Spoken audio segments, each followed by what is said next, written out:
18 मई 1992 को कराची में पैदा होने वाली इस बच्ची का नाम इसके वालिद कर्नल मुख्तार ने हजरत मरियम अलैहिस्सलाम के नाम पर रखा। उस रोज कर्नल मुख्तार के घर एक नन्हे फूल ने जन्म लिया था। इस बच्ची की पैदाइश पर कर्नल मुख्तार जब ढेरों मिठाइयां तकसीम कर रहे थे तब उन्हें इस बात का कतन इल्म न था कि इस फूल की खुशबू से एक दिन इस मादरे वतन का एक एक कोना महक उठेगा। किसे खबर थी कि ये बच्ची इतनी नेकबख्त साबित होगी कि उसके नसीब में पाक फजाइया की पहली फीमेल शहीद फाइटर पायलट होने का एजाज लिखा जाएगा। बचपन से ही मरियम मुख्तार को हवाई जहाजों से उनसियत थी। मरियम मुख्तार ने army public school Malir cantt Karachi से इंटरमीडिएट किया। 22 साला मरियम मुख्तार ने पाकिस्तान एयरफोर्स में 6 मई 2011 को 132 जीडी कोर्स में एज अ फाइटर पायलट अपने कैरियर का आगाज किया। पाकिस्तान दुनिया के उन चंद ममालिक में शुमार किया जाता है जिनकी एयरफोर्स में फीमेल फाइटर पायलट्स मौजूद हैं। इंजीनियरिंग की तालीम को छोड़कर पाकिस्तान एयरफोर्स को जब मरियम मुख्तार ने ज्वाइन किया तो सख्त तरबियत और सीनियर्स के गुस्से को हंसकर झेलती रहीं और अपनी निगाहें अपनी मंजिल की तरफ रखी। अपनी तरबियत मुकम्मल करने के बाद मरियम मुख्तार के ख्वाबों की ताबीर शुरू हुई। जहां मरियम माँ बाप की लाडली और बहन भाइयों की बेहतरीन दोस्त थी, वहीं एक फर्माबरदार शागिर्द भी साबित हुई। मरियम ने शबो रोज मेहनत के बाद एयरफोर्स में अपना एक मुकाम पैदा किया।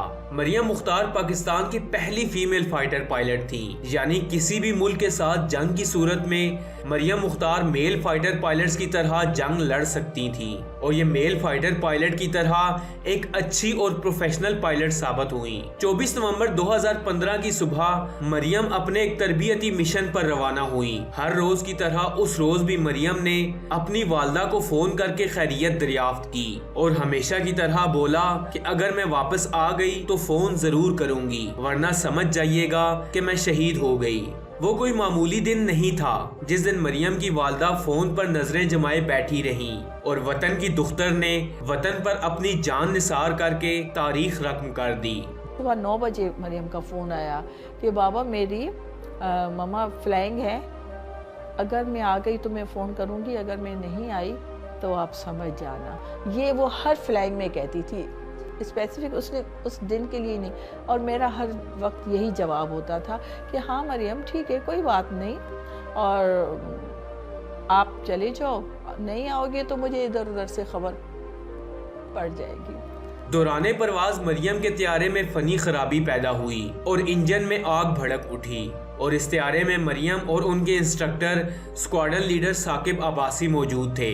मरियम ने त्यारा शहरी आबादी पर गिरने न दिया और हजारों लोगों की जिंदगी बचाने के लिए अपनी जान दांव पर लगा दी। मरियम और उनके इंस्ट्रक्टर ने जहाज क्रैश होने से पहले आखिरी लम्हात में इजेक्शन का ऑप्शन भी इस्तेमाल किया, लेकिन यह त्यारा इस्लामाबाद के जनूब मगरब में मियांवाली के करीब गिरकर तबाह हो गया। मरियम के इंस्ट्रक्टर को मामूली जख्म आए, लेकिन मरियम मुख्तार जख्मों की ताब न लाते हुए इस मुल्क पर अपनी जान निसार कर गयी और शहादत के रुतबे पर फायज होकर पूरी कौम का सर फख्र से बुलंद कर दिया। मरियम ने मौत की आंखों में आंखें डालकर हम वतनों की जिंदगियां बचाने के लिए अपनी जान कुर्बान करके बहादुरी की आला मिसाल कायम कर दी। गवर्नमेंट ऑफ पाकिस्तान ने मरियम मुख्तार की बहादुरी को सराहते हुए उन्हें तमग़े बसालत से नवाजा। कल तक मरियम मुख्तार अपने वालिदैन की लाडली थी, लेकिन आज पूरी कौम का फख्र है। मरियम मुख्तार इस अर्ज़े वतन की उस बेटी का नाम है जिसके अजीम होने की गवाही इस वतन की मिट्टी हमेशा देती रहेगी। दोस्तों, आप सबकी वतन की इस अजीम बेटी के बारे में क्या राय है? कमेंट्स बॉक्स में अपनी कीमती राय से जरूर आगाह कीजिएगा। मैं मिलूंगा आपसे अगली वीडियो में, तब तक के लिए अल्लाह हाफिज।